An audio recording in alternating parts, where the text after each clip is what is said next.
Hello, this is Pastor Steve Sebring of Lansing Avenue Baptist Church of Jackson, Michigan. Thank you so much for taking the time to check out our midweek devotional this week. I'd like to invite you also to join us this Sunday evening at 5 o'clock right here at Lansing Avenue Baptist Church as we screen the movie A Great Awakening, which follows the life and influence of George Whitefield leading up to the American Revolution. And it'll be a wonderful encouragement to you and your family. Again, 5 o'clock right here, A Great Awakening. It'll be a great time. Love to have you join us. This week, we're going to continue looking at Psalm 27. Last week, we looked at verses 1 through 3 to see how David could have his courage, his boldness in the Lord because of God's character and because of God's work. And with these things in mind, he could look forward, following the Lord faithfully and courageously. As he continues on in the psalm, we'll look at verses 4 through 6 this week. He says, "One thing I have desired of the Lord, that will I seek, that I may dwell in the house of the Lord all the days of my life, to behold the beauty of the Lord and to inquire in his temple." Isn't it great for us when we're able to boil things down to where I know I need one thing? And that's what David does here. The one thing he needs, even as he has enemies, even as he has lots of responsibility, even he has lots of things just going on in life, the one thing he needs is the Lord. One thing I have desired of the Lord, that will I seek, that I may dwell in the house of the Lord all the days of my life. In everything, he wants to spend time with his God. What a wonderful encouragement for us. And to think of everything that David was going through throughout his life, and certainly here, that one thing he knew he needed was time with his God. And that's what he was going to seek.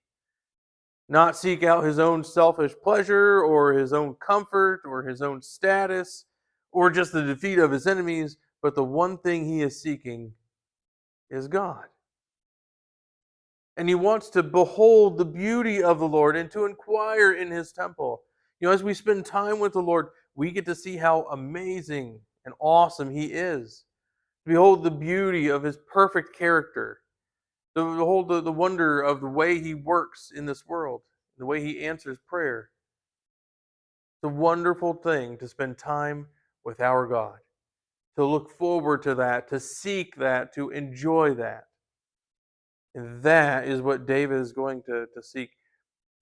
As we continue, "For in the time of trouble he shall hide me in his pavilion. In the secret place of his tabernacle he shall hide me. He shall set me high upon a rock." He knew that he could work hard. He knew that he could exert power. He knew that he could do all sorts of things in human strength. But it would never compare to seeking out time with his God and enjoying the refuge he could have in his God, knowing that the Lord would hide him in his time of trouble, that the Lord would be that secret place for him, and that finding everything that he needs in the Lord would set him high upon a rock. When you think of being high on a rock, that's the thing to look at stability and strength. And in any power he could have as a man, he could never be set on that high rock as he could when he hid in the Lord. And so the one thing he would seek would be God. He would seek to know him. He would seek to behold him. He would seek to ask questions, to inquire of him, to grow in that relationship with his God. And in that, he knew he would have everything that he needed. He knew he would have the guidance, the protection, all that he needed, and be able to be set up as the Lord willed for him.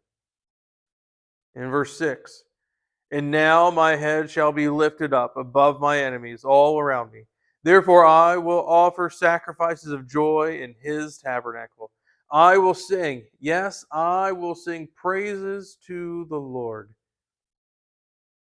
Certainly he's looking here for rest and comfort and peace, and he finds all that in the Lord. But he also commits here knowing that the Lord is going to lift him up and set him on this rock, that he is going to be able to be lifted up above his enemies and be able to offer worship to the Lord. Worship and sacrifice of joy and being able to sing praises to the Lord. There are limitless troubles in this life, but will you seek that one thing you truly need? The one who can hide you in a place of rest and comfort and peace. The one who can lift you up and set you on a place that is firm and stable and strong. Will you seek time with your Lord? Oftentimes we try and just handle the things of life, and then if we have time, we might go to church. If we have time, we might read our Bible on our own. We might seek God as a last resort, or seek God as just when it's convenient for us. But David here shows us that we are to seek Him first and most. One thing I will seek. Will you seek that one thing? To know your God, to spend time with your God, to find everything you need in your God. If we do that, then He will set us on that rock and He will help us through all the troubles of this life. But we have to start by seeking that one thing. If there's any way we can help you here to seek that one thing, please give us a call, an email, find us on Facebook, whatever is helpful for you. But we would love to talk with you more about how to seek that one thing, a relationship with our perfect, loving, wise, and sovereign God.